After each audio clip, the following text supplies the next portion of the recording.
بسم اللہ الرحمن الرحیم۔ السلام علیکم ورحمۃ اللہ وبرکاتہ۔ یہ ہدایت النحو کا 21واں سبق ہے۔ اس سبق میں ہم اسم کی دوسری قسم اسم مبنی اور مبنی کی پہلی قسم مضمرات پڑھیں گے۔ پہلے آپ اس سبق کی عبارت دیکھ لیں۔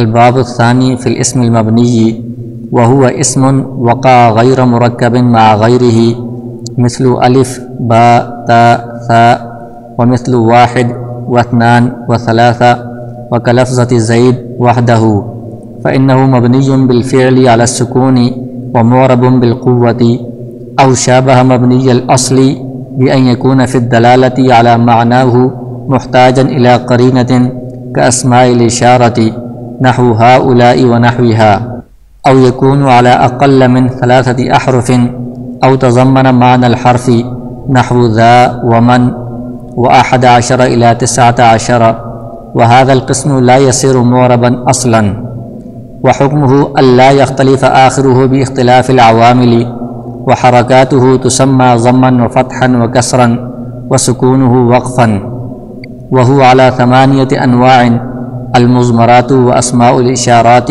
والموصولات وأسماء الأفعال والأصوات والمركبات والكنايات وبعض الظروف۔ النوع الأول المضمرات۔ المضمر اسم وضع ليدل على متكلم أو مخاطب أو غائب تقدم ذكره لفظا أو معنى أو حكما، وهو على قسمين: متصل وهو ما لا يستعمل وحده، إما مرفوع نحو ضربت إلى ضربنا، أو منصوب نحو ضربني إلى ضربهن، وإنني إلى إنهن، أو مجرور نحو غلامي ولي إلى غلامهن ولهن، ومنفصل وهو ما يستعمل وحده، إما مرفوع نحو أنا إلى هن، أو منصوب نحو إياي إلى إياهن، فذلك 60 ضميرا۔ واعلم أن المرفوع المتصل خاصة يكون مستترا في الماضي للغائب والغائبة كضرب أي هو وضربت أي هي، وفي المضارع المتكلم مطلقا نحو أضرب أي أنا ونضرب أي نحن، وللمخاطب كتضرب أي أنت، وللغائب والغائبة كيضرب أي هو وتضرب أي هي، وفي الصفة أعني اسم الفاعل والمفعول وغيرهما مطلقا، ولا يجوز استعمال المنفصل إلا عند تعذر المتصل كإياك نعبد، وما ضربك إلا أنا وأنا زيد وما أنت قائما۔ واعلم أن لهم ضميرا غائبا يقع قبل جملة تفسره، ويسمى ضمير الشان في المذكر وضمير القصة في المؤنث، نحو قل هو الله أحد وإنها زينب قائمة، ويدخل بين المبتدأ والخبر صيغة مرفوع منفصل مطابق للمبتدأ إذا كان الخبر معرفة أو أفعل من كذا، ويسمى فصلا لأنه يفصل بين الخبر والصفة، نحو زيد هو القائم وكان زيد هو أفضل من عمرو، وقال الله تعالى كنت أنت الرقيب عليهم۔ یہ دوسرا باب ہے اسم مبنی کے بیان میں۔ اس سے پہلے کتاب کے شروع میں آپ نے پڑھا ہے کہ اس کتاب میں 3 اقسام ہیں، ان میں سے پہلی قسم اسم ہے۔ پھر اسم کے اندر یہ آیا تھا کہ اس میں 2 باب ہوں گے، پہلا باب اسم معرب کے بیان میں ہے، دوسرا اسم مبنی کے بیان میں۔ تو اسم معرب کے متعلق تفصیل گزر چکی ہے، اس میں مرفوعات، منصوبات، مجرورات اور خاتمہ، توابع وغیرہ تفصیل سے بیان ہو گئے ہیں۔ اب یہ اسم کا دوسرا باب یعنی اسم کی دوسری قسم اسم مبنی، اس کی تفصیل یہاں سے شروع کر رہے ہیں۔ تو پہلے مبنی کی تعریف بیان کی ہے، وَهُوَ اسم وقع غیر مرکب مع غیرہ، اور اس کا دوسرا جز آگے یہ ہے او شابہ مبنی الاصلی، کہ مبنی وہ اسم ہوتا ہے جو کسی دوسرے کے ساتھ مرکب ہو کر واقع نہ ہو، یعنی ترکیب میں واقع نہ ہو، اکیلا لفظ ہو۔ تو یہ جو اکیلا لفظ ہے جو کسی جملے میں نہیں آ رہا، کسی ترکیب میں نہیں آ رہا، کسی اور لفظ کے ساتھ مل کر نہیں آ رہا، یہ بھی مبنی ہوتا ہے۔ او شابہ مبنی الاصلی، یہ ایسا اسم جو مبنی الاصل کے ساتھ مشابہت رکھتا ہو، وہ بھی مبنی ہوتا ہے۔ تو پہلے اس کی مثالیں دیکھ لیں کہ مبنی وہ اسم جو کسی دوسرے کے ساتھ مل کر نہ آیا ہو، اکیلا ہو۔ اس میں حروف بھی شامل ہیں، حروف کے جو نام ہیں، مثلا الف، با، تا، ثا، یہ پورا الف جو حرف ہے اس کا یہ نام ہے، اور با جو حرف ہے اس کا یہ نام ہے با، تا، ثا۔ اب یہ ترکیب میں واقع نہیں ہے، کسی کے ساتھ مل کر نہیں آ رہے، تو یہ جو الگ الگ ہیں یہ مبنی ہوں گے۔ اب یہ الف ہے یہ مبنی ہے، اس کے اوپر آپ مختلف قسم کے اعراب یہاں پر نہیں پڑھ سکتے جب تک یہ کسی جملے میں واقع نہ ہو۔ اسی طرح جو اعداد ہیں، گنتی ہے، واحد، اثنان، ثلاثہ، یہ الگ الگ کسی جملے میں واقع نہ ہوں تو واحد اس کو آپ مبنی پڑھیں گے، واحدن، واحدن، واحدن، اس پر اعراب تبدیل نہیں ہوں گے۔ اسی طرح کلفظت زید وحدہ، زید ایک بندے کا نام ہے، اسم ہے، یہ اکیلا ہو، اس سے پہلے ضربہ نہیں ہے، زید کے ساتھ قائم نہیں ہے، کوئی اور لفظ اس کے ساتھ نہیں ہے، اکیلا زید ہے، تو یہ مبنی ہوگا، اس کا اعراب اکیلے ہونے کی حالت میں تبدیل نہیں ہو سکتا۔ فإنہ مبنی بالفعل علی السکون ومعرب بالقوۃ، تو یہ جو اکیلا اسم ہوتا ہے جو ترکیب میں واقع نہیں ہوتا، یہ بالفعل مبنی ہے۔ بالفعل کا مطلب کیا ہے؟ یہ منطق کی اصطلاحات ہیں۔ بالفعل کا مطلب یہ ہوتا ہے کہ ابھی، فی الحال، فی الوقت یہ ایسا ہے۔ بالقوہ کا مطلب یہ ہوتا ہے کہ اس کے اندر ایسا کرنے کی، فلاں کام کرنے کی صلاحیت موجود ہے۔ تو یہ زید ہے یا واحد، اثنان، ثلاثہ، یہ بالفعل مبنی ہے، یعنی ان کا اعراب تبدیل نہیں ہو رہا کیونکہ یہ اکیلے ہیں، ان کے اوپر کوئی عامل موجود نہیں ہے۔ اور کس پر مبنی ہے؟ سکون پر مبنی ہے، یعنی ان کے اوپر جزم آئے گی، واحد، واحدن یا واحدن، واحدن، کوئی اور اعراب نہیں آئے گا۔ بالفعل، فی الوقت یہ مبنی ہے جب تک کہ یہ اکیلے ہیں، لیکن ان کے اندر معرب بننے کی صلاحیت موجود ہے کہ جب یہ جملے کے اندر واقع ہوں گے، ان کے اوپر کوئی عامل آئے گا تو پھر اس کے اعتبار سے ان کا اعراب تبدیل ہوتا رہے گا، ان کے اندر معرب بننے کی صلاحیت ہے، قوت ہے۔ تو یہ مبنی کی پہلی صورت ہو گئی ہے، کوئی بھی اسم جو اکیلا ہو وہ مبنی ہوتا ہے۔ اور دوسری قسم، دوسری صورت مبنی کی یہ ہے کہ کوئی اسم ایسا ہے جو مبنی الاصل کے ساتھ مشابہت رکھتا ہے۔ تو مبنی الاصل کیا چیزیں ہیں؟ آپ نے پہلے نحو میں پڑھ لیے ہیں کہ 3 چیزیں ہیں، تمام حروف جتنے بھی ہیں وہ سب مبنی الاصل ہیں، امر، حاضر، معروف مبنی الاصل ہے، فعل ماضی مبنی الاصل ہے۔ تو کوئی بھی اسم ایسا ہے جو مبنی الاصل میں سے کسی کی مشابہت رکھتا ہے تو وہ بھی مبنی بن جائے گا۔ جیسے مشابہت کی تفصیل بیان کی ہے، بِأَن يَكُونَ فِي الدَّلَالَةِ عَلَى مَعْنَاهُ مُحْتَاجًا إِلَى قَرِينَةٍ۔ تو مبنی الاصل میں ایک چیز ہے حروف، تو حرف کی تعریف آپ نے پڑھی ہے کہ وہ اپنے معنی پر خود دلالت نہیں کرتا، اپنے معنی پر دلالت کرنے میں وہ کسی اور چیز کا محتاج ہوتا ہے۔ تو کوئی اسم اگر ایسا ہے کہ وہ اپنے معنی پر دلالت کرنے میں کسی اور قرینے کا محتاج ہے تو یہ جو اسم ہے یہ حرف کے مشابہ ہو گیا، تو گویا کہ یہ مبنی الاصل کے ساتھ مشابہت رکھتا ہے، تو یہ اسم بھی اب مبنی بن جائے گا۔ جیسے کاسماء الاشارۃ نحو ہؤلاء، اسماء اشارہ جیسے ہؤلاء ہے یا ھذا وغیرہ، یہ اسم ہے، لیکن صرف ہؤلاء کہنے سے کوئی بات سمجھ میں نہیں آتی جب تک اس کے ساتھ ہاتھ کا اشارہ نہ ہو یا کوئی اور قرینہ نہ ہو کہ یہ کس کی طرف اشارہ کیا جا رہا ہے۔ چونکہ یہ قرینے کی طرف محتاج ہے اپنا معنی بیان کرنے کے لیے، تو اس کی حرف کے ساتھ مشابہت آ رہی ہے، تو لہٰذا یہ مبنی الاصل کے مشابہ ہے، تو یہ بھی مبنی بن جائے گا۔ تو اسماء اشارات یہ بھی مبنی ہیں۔ او یکون علی اقل من 3 احرف، یا مشابہت کی ایک اور صورت بیان کی ہے کہ 3 حرفوں سے کم کوئی اسم ہو تو یہ بھی حرف کے ساتھ مشابہت رکھتا ہے، کیونکہ حرف بھی عام طور پر 2 حرفی ہوتا ہے، جیسے من، فی وغیرہ، تو یہ بھی مبنی الاصل کے ساتھ مشابہت کی وجہ سے مبنی ہوگا۔ جیسے را ہے، من ہے، یہ 2 حرف والے ہیں تو یہ حروف کے ساتھ مشابہت رکھتے ہیں۔ او تضمن معنی الحرف، یا وہ کسی حرف کی معنی کو متضمن ہو کوئی اسم تو یہ بھی مبنی بن جائے گا۔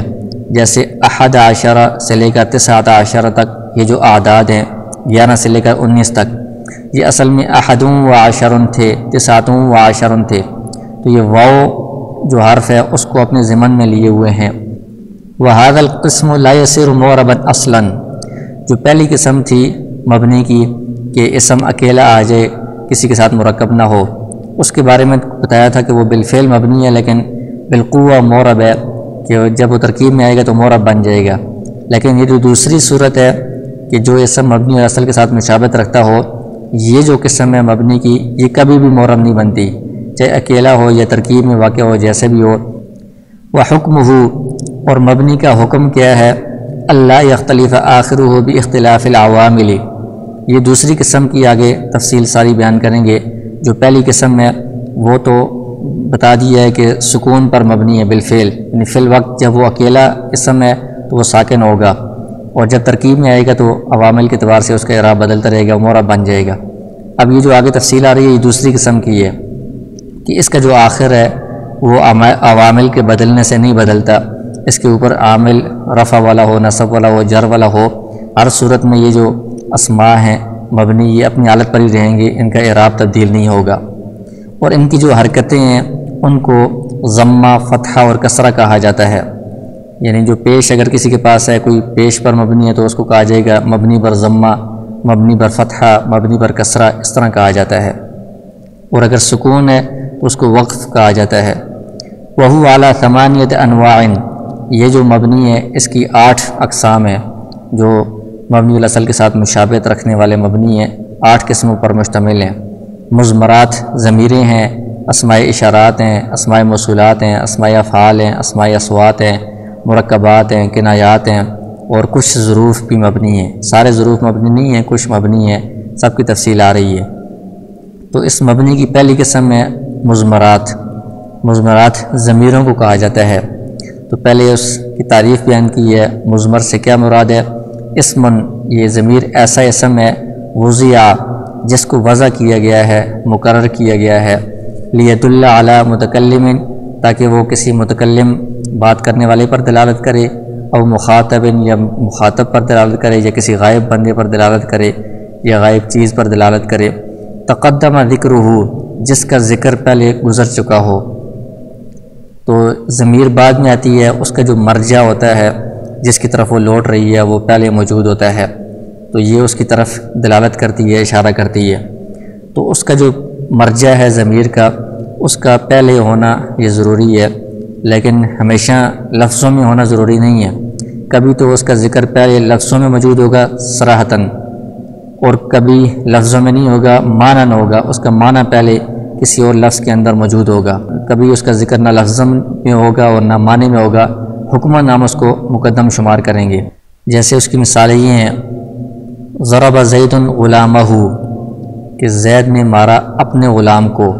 اس میں جو وہ ضمیر ہے یہ زید کی طرف لوٹ رہی ہے، اور زید کا ذکر لفظوں میں پہلے موجود ہے، تو یہ زید اس کا مرجع ہے۔ دوسری صورت یہ ہے کہ وہ جو مرجع ہے وہ پہلے مذکور ہو، لفظوں میں تو نہ ہو لیکن معنن موجود ہو۔ اعدلوا هو اقرب للتقوی، اس میں جو ہوا ضمیر ہے اس کا مرجع ہے عدل، اور عدل صراحتاً تو موجود نہیں ہے، لیکن اعدلوا جو فعل ہے اس کے اندر عدل والا معنی موجود ہے، تو یہ ہوا اس کی طرف ضمیر لوٹ رہی ہے، تو یہ معنن اس کا ذکر پہلے ہو چکا ہے۔ اور حکماً کی مثال یہ ہے، قل هو اللہ احد۔ اب اس میں ہوا جو ضمیر ہے یہ آگے جو لفظ اللہ آ رہا ہے بعد میں، اس کی طرف لوٹ رہی ہے، تو اس کا ذکر نہ تو پہلے لفظوں میں موجود ہے اور نہ معنی میں موجود ہے، لیکن حکماً موجود ہے۔ تو حکماً موجود ہونے کی صورت آگے آئے گی کہ بندہ ذہن میں مستحضر کر لے کہ ایک بات کہنے کی نیت کرتا ہے، اور اس کی اہمیت کی پیش نظر پہلے اس کی طرف اشارہ کرتا ہے، یہ ضمیر بیان کرتا ہے، پھر آگے وہ بات بیان کرتا ہے، تو اس کو ضمیر شان کہا جاتا ہے، یہ ضمیر قصہ کہا جاتا ہے۔ تو اس میں ضمیر کا مرجع حکماً پہلے موجود سمجھا جاتا ہے، ورنہ لفظوں میں یا معنی میں موجود نہیں ہوتا۔ وہو اعلیٰ قسمین، پھر ضمیر کی پہلے 2 قسمیں ہیں، متصل اور منفصل۔ پھر متصل کسے کہتے ہیں اس کی تعریف بیان کی ہے، ما لا یستعمل وحدہ، متصل کا مطلب یہ کہ جو اکیلی یا الگ استعمال نہیں ہوتی بلکہ وہ فعل کے ساتھ یا کسی عامل کے ساتھ مل کر آتی ہے۔ پھر اس کی مختلف صورتیں ہیں، اما مرفوع، یا تو وہ ضمیر متصل مرفوع ہوگی یا منصوب ہوگی یا مجرور ہوگی۔ تو مرفوع کون سی ضمیریں ہیں؟ ضمیر مرفوع متصل، تو یہ 14 ضمیریں ہیں، ضربت سے لے کر ضربنا تک۔ صرف میں تو غائب سے صیغے شروع ہوتے ہیں، پہلے غائب کے آتے ہیں، پھر مخاطب کے آتے ہیں، آخر میں 2 متکلم کے۔ لیکن نحو میں جو ترتیب ہے وہ متکلم کے 2 صیغے پہلے ہوتے ہیں، متکلم کی 2 ضمیریں پہلے، پھر مخاطب والی 6، پھر اس کے بعد غائب والی 6 ہوتی ہیں، کیونکہ ان کے نزدیک سب سے زیادہ جو اعرف المعارف ہے، سب سے زیادہ خاص متکلم ہے، اور اس کے بعد مخاطب، پھر اس کے بعد غائب، تو اس میں اس طرح ترتیب ہوتی ہے۔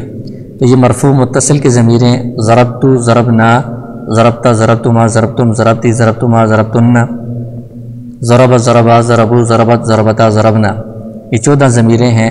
یعنی یہ فعل ہے، اس فعل کے ساتھ متصل ملی ہوئی ضمیر ہے جو مرفوع ہے کیونکہ وہ فاعل بن رہی ہے۔ اور منصوب متصل کون سی ہیں؟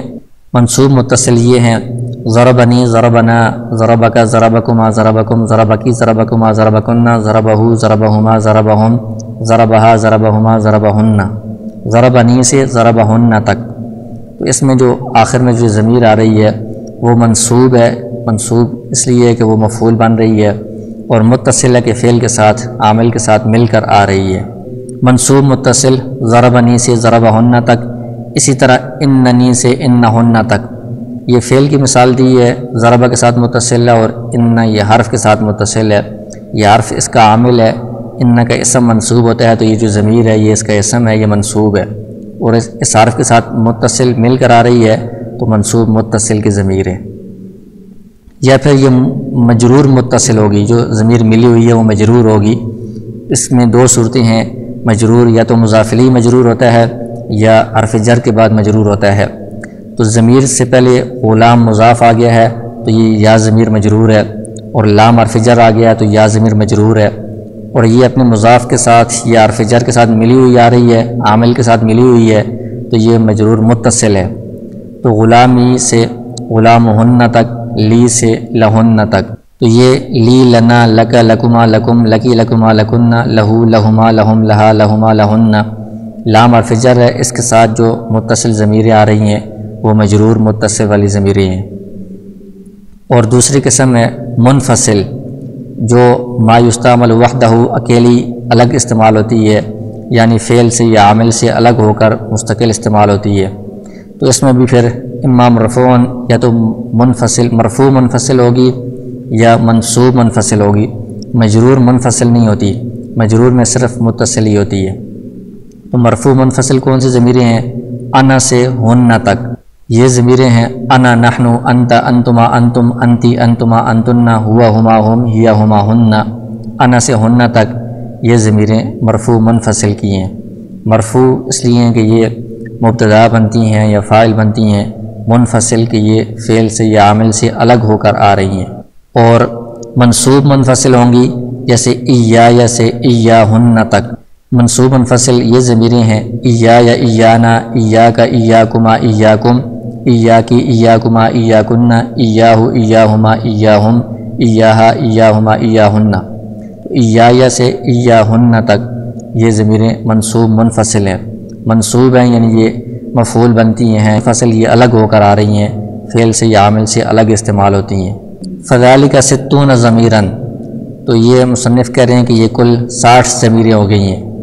تو یہ اقسام تو 5 بنتی ہیں، 3 متصل ہیں، مرفوع متصل، منصوب متصل اور مجرور متصل، اور 2 منفصل کی ہیں، مرفوع منفصل اور منصوب منفصل، کل 5 اقسام ہو گئی ہیں، اور ہر ایک میں 14 ضمیریں ہوتی ہیں، تو 5 کو 14 سے ضرب دیں تو کل 70 ضمیریں بنتی ہیں۔ تو پہلے آپ نے نحو وغیرہ میں یہ بات پڑھی ہے کہ کل 70 ضمیریں ہیں، لیکن مصنف نے ہدایت النحو میں 60 ضمیریں گنتی بتائی ہے۔ اس کی وجہ یہ ہے کہ ہر ضمیر کے اندر آپ نے دیکھا ہے کہ تثنیہ والی دونوں ضمیریں ایک جیسی ہوتی ہیں، ضربتما، ضربتما، مخاطب میں دونوں تثنیہ مذکر اور مؤنث ایک جیسی ہیں۔ اسی طرح یہاں پر بھی انتما اور انتما، اور یہاں پر بھی ہما اور ہما، یہ دونوں ضمیریں ایک جیسی ہیں۔ یہاں ضربکما، ضربکما، ضربہما، ضربہما، ایاکما، ایاکما، ایاہما، ایاہما، اور لکما، لکما، لہما، لہما، تثنیہ والی ضمیریں دونوں ایک جیسی ہیں تو ان کو ایک ایک شمار کیا ہے، تو اس طرح ہر ایک جو گردان ہے اس میں 2 ضمیریں کم ہو جائیں گی تثنیہ والی جو دونوں ایک جیسی ہیں، تو 12 ضمیریں ہوں گی 5 ان اقسام میں، تو اس اعتبار سے یہ ہدایت النحو میں 60 ضمیریں شمار کی گئی ہیں۔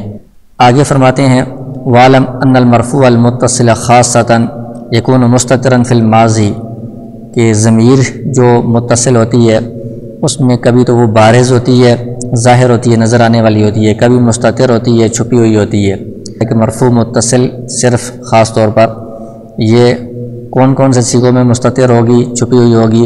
تو ماضی میں یہ غائب واحد مذکر غائب کے لیے مستتر ہوگی، غائبہ واحد مؤنث غائب کے لیے مستتر ہوگی، ضربہ ہے اس کے اندر ضمیر بارز نہیں نظر نہیں آ رہی، ہوا اس کے اندر چھپی ہوئی ہے، ضربت اس کے اندر ہی ضمیر چھپی ہوئی ہے۔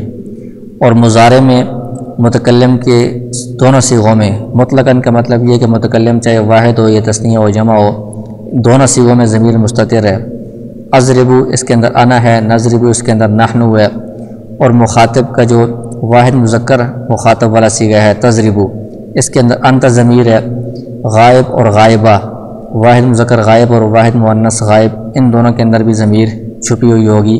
یضربو کے اندر ہوا ہے اور تضربو کے اندر ہیہ ہے۔ اور جو صیغہ صفت ہیں، صفت کے جو صیغے ہیں اسم فاعل اسم مفعول وغیرہ، ان کے اندر مطلقاً سارے صیغوں میں جو ضمیر ہے وہ مستتر ہوگی، یعنی چھپی ہوئی ہوگی، بارز ظاہر نہیں ہوگی۔ پھر آگے ایک اور بات بیان کی ہے وَلَا يَجُوزُ اسْتِعْمَالُ الْمُنْفَصِلِ إِلَّا عِنْدَ تَعَذُّرِ الْمُتَّصِلِ، اصل یہ ہے کہ جہاں پر ضمیر کو استعمال کرنے کی ضرورت پڑے تو متصل ضمیر استعمال کرنی چاہیے، لیکن جہاں پر متصل ضمیر استعمال کرنا متعذر ہو، ممکن نہ ہو، وہاں پر پھر منفصل کو استعمال کیا جائے گا، اس کے بغیر منفصل کو استعمال کرنا جائز نہیں ہے۔ جیسے متعذر کی مثال بیان کی ہے ایاک نعبد، اس میں ایاک یہ مفعول کی ضمیر ہے، یہاں پر ہم نے اس کو مقدم کیا ہے، اس کی وجہ یہ ہے کہ مقدم کرنے کی وجہ سے اس میں حصر والا معنی پیدا کرنا مقصود ہے کہ تیری ہی عبادت کرتے ہیں ہم، تو اگر ہم اس کو بعد میں رکھیں گے تو اس میں وہ حصر والا معنی باقی نہیں رہے گا، تو لہٰذا اس معنی پیدا کرنے کے لیے ضمیر متصل لانا یہاں پر متعذر ہے، ہم اس کو منفصل ہی لائیں گے، کیونکہ ضمیر متصل وہ مقدم نہیں ہو سکتی، پہلے نہیں آ سکتی۔ اسی طرح ما ضربک الا انا، اب اس میں انا جو ضمیر آئی ہے منفصل، اس میں ہم یہاں پر متصل ضمیر نہیں لا سکتے، اس کی وجہ یہ ہے کہ یہاں ضرب فعل اور اس ضمیر کے درمیان الا کا فرق آ گیا ہے، فصل آ گیا ہے، تو ضمیر متصل کے درمیان اس کے عامل اور ضمیر متصل کے درمیان فرق فاصلہ نہیں ہو سکتا، اس لیے یہاں پر ضمیر متصل نہیں آ سکتی، تو انا منفصل لائی ہے۔ اسی طرح انا زیدن، یہاں پر انا یہ ضمیر منفصل ہے، یہاں پر بھی ہم ضمیر مرفوع متصل نہیں لا سکتے، کیونکہ یہاں پر عامل معنوی ہے، ابتدا مبتدا میں جو عامل ہوتا ہے وہ معنوی ہوتا ہے، تو لفظی جو عامل ہوتا ہے اس کے ساتھ تو ضمیر متصل ہو سکتی ہے، معنوی عامل کے ساتھ ضمیر متصل نہیں ہو سکتی، اس لیے یہاں پر منفصل ضمیر لائی ہے۔ اسی طرح ما انت قائما، جو ضمیر مرفوع ہے اس کا عامل اگر حرف ہو تو حرف کے ساتھ یہ ضمیر مرفوع متصل نہیں ہو سکتی، مل کر نہیں آ سکتی۔ مجرور والی جو ہے وہ تو لی جیسے ہے، لام حرف کے ساتھ متصل آ گئی ہے، لیکن مرفوع والی جو ضمیر ہے وہ حرف کے ساتھ متصل ہو کر نہیں آ سکتی، تو اس کو ہم نے انت منفصل ہی لایا ہے۔ آگے ایک اور قسم ضمیر کی بیان کر رہے ہیں کہ ان لہم ضمیرا غائبا یقع قبل جملۃ تفسرہ، کہ ان کے لیے یعنی عربوں کے ہاں ایک ایسی ضمیر ہے جو غائب کی ضمیر ہے، اور وہ ایک جملے سے پہلے آتی ہے، اور بعد والا جو جملہ ہوتا ہے وہ اس کی تفسیر بیان کر رہا ہوتا ہے۔ اس کو مذکر میں ہو تو ضمیر شان کہا جاتا ہے، مؤنث میں ہو تو ضمیر قصہ کہا جاتا ہے۔ یہ وہی ہے کہ جو پہلے بیان کیا ہے کہ حکماً اس کا مرجع پائے مذکور ہے، حقیقتاً مرجع بعد میں آ رہا ہوتا ہے۔ جیسے قل هو اللہ احد، اس میں ہوا ضمیر پہلے لے آئے ہیں، بعد میں اللہ احد جو جملہ ہے وہ ضمیر کی تفسیر بیان کر رہا ہے، ضمیر کا مرجع پہلے مذکور نہیں ہے۔ تو یہ کسی بات کی اہمیت بیان کرنے کے لیے بہت ضروری بات ہو، اہم بات ہو، اس کو بیان کرنے کے لیے پہلے ضمیر لاتے ہیں کہ مخاطب کو تنبیہ ہو جائے، وہ ہوشیار ہو جائے، پھر آگے وہ اہم بات بیان کی جاتی ہے۔ اور مؤنث کی مثال ہے انہا زینب قائمۃ، ہا ضمیر زینب کی طرف راجع ہے جو بعد میں ہے، تو اس کو ضمیر قصہ کہا جائے گا۔ وَيَدْخُلُ بَيْنَ الْمُبْتَدَإِ وَالْخَبَرِ صِيغَةُ مَرْفُوعٍ مُنْفَصِلٍ مُطَابِقٍ لِلْمُبْتَدَإِ، اور کبھی ایسا ہوتا ہے کہ مبتدا اور خبر کے درمیان مرفوع منفصل والی ضمیر آ جاتی ہے جو مبتدا کے مطابق ہوتی ہے، یعنی واحد تثنیہ جمع یا اور غائب ہونے کے اعتبار سے وہ مبتدا کے مطابق ہوتی ہے۔ یہ کب آتی ہے؟ اذا کان الخبر معرفۃ، جب خبر معرفہ ہو، مبتدا تو ہوتا ہی معرفہ ہے، اگر خبر بھی معرفہ ہے تو درمیان میں ایک ضمیر آئے گی مرفوع منفصل والی، یا خبر افعل من کذا، خبر اسم تفضیل ہو جو من کے ساتھ استعمال ہو رہا ہو، اس صورت میں بھی یہ اسم تفضیل جب من کے ساتھ استعمال ہو تو یہ معرفہ کے کا مقام ہوتا ہے، تو اس میں وہ ضمیر مرفوع منفصل آئے گی درمیان میں۔ اس ضمیر کو فصل کہا جاتا ہے، فرق کرنے والی، کیونکہ یہ جو ضمیر آئے گی یہ فرق کرے گی خبر اور صفت کے درمیان۔ جیسے زید هو القائم، زید مبتدا ہے، القائم خبر ہے اور خبر معرفہ ہے الف لام کے ساتھ، اگر ہوا ضمیر نہیں آئے گی تو معلوم نہیں ہوگا کہ القائم یہ زید کی صفت ہے یا یہ زید کی خبر ہے، تو ہوا ضمیر درمیان میں آ گئی ہے، اس نے فرق کر دیا ہے کہ القائم یہ زید کی صفت نہیں ہے بلکہ خبر ہے، کیونکہ موصوف اور صفت کے درمیان فصل نہیں آ سکتا، فاصلہ نہیں ہو سکتا، تو ہوا درمیان میں آ گیا تو اس سے پتہ چلا کہ القائم یہ خبر ہے، صفت نہیں ہے۔ اسی طرح کان زید ہوا افضل من عمر، یہ اس میں تفضیل کی مثال ہے، تو اگر ہوا نہ ہو تو افضل یہ زید کی صفت ہے یا خبر ہے، پتہ نہیں چل رہا تھا، ہوا ضمیر درمیان میں آئی ہے تو یہ ضمیر فصل کہلاتی ہے جو خبر اور صفت کے درمیان فرق ظاہر کرتی ہے، تو یہ ضمیر مرفوع منفصل ہے اور یہ مبتدا کے مطابق آتی ہے۔ اسی طرح قرآن سے ایک مثال بیان کی ہے، کنت انت الرقیب علیہم، یہاں پر انت یہ ضمیر مرفوع منفصل آ گئی ہے جو درمیان میں فرق کرنے کے لیے آئی ہے۔